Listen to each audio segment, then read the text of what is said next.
Al, don't you just love it when you're doing something that you are experienced with and your brain's like, you are the worst at this. No one's ever going to like what you do. You are terrible. This is the worst thing you have ever done. You are trash. Oh, you mean every day of my life? Ba-da-ba-ba-da-ba. Bop!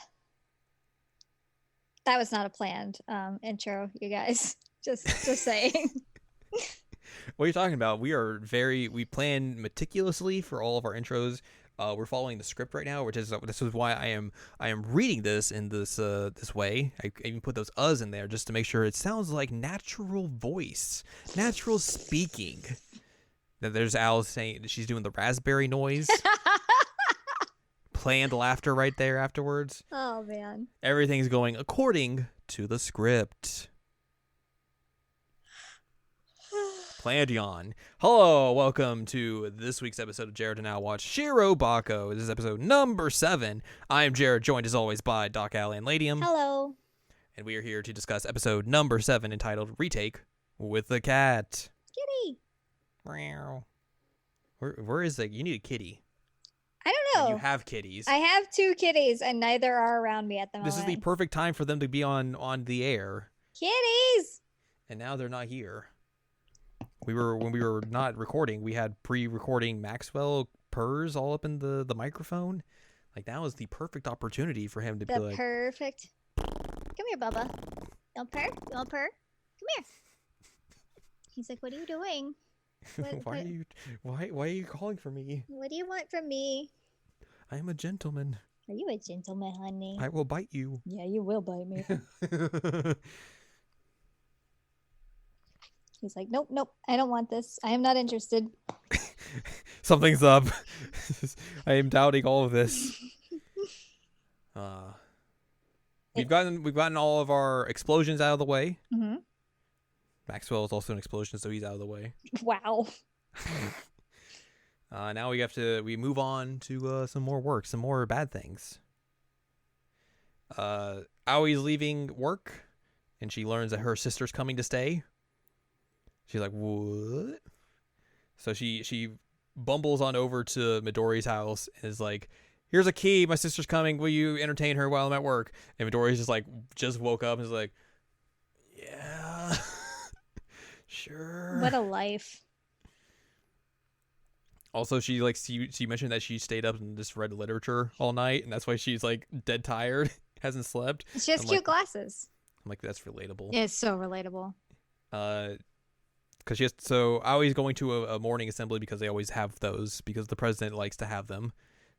During the morning assembly, Tatsuya, who is one of the other production assistants who basically hasn't had a lot of things happening, announces he is leaving by the end of the week, citing personal reasons. Personal reasons. Which we will... I believe we later learned, but yeah, he got poached. Yep. By Studio Kanon to have him come over to them while he is in the midst of working for Musashino. Yep. Which is interesting that like obviously this is probably a thing that happens within the industry a lot, but just like throwing this in here kind of like willy-nilly, like, yeah, I'm just leaving. Bye. Peace out. And it's like, nah, dude, you just got a better job opportunity at a different place. Like,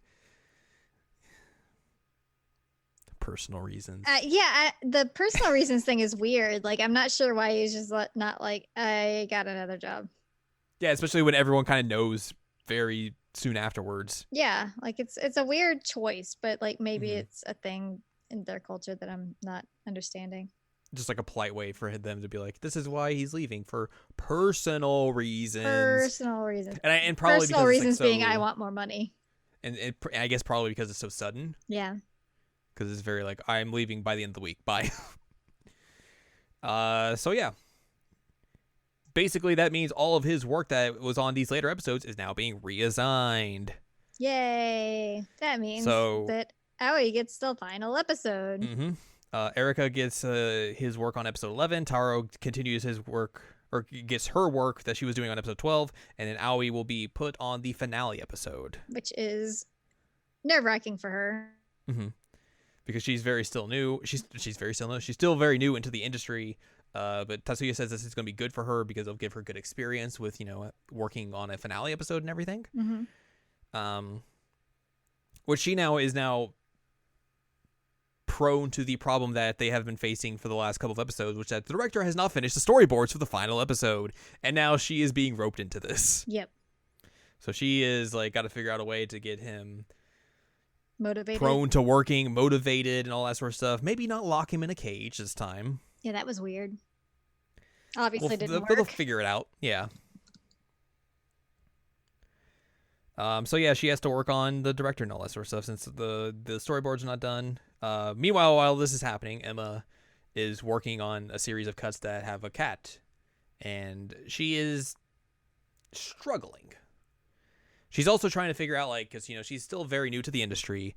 Like, how do you balance, being quick at your job and getting things done very quickly and on a timely manner, but also being good and having them like be very of a certain quality. Luckily she has like next to her is her her neighbor, her animator neighbor is Shigeru, the old man, and he's very much a veteran in the industry. He also kind of doesn't necessarily work for Musashino. I think basically they'll talk about him more later on, but I think he's basically a freelancer. Oh, huh.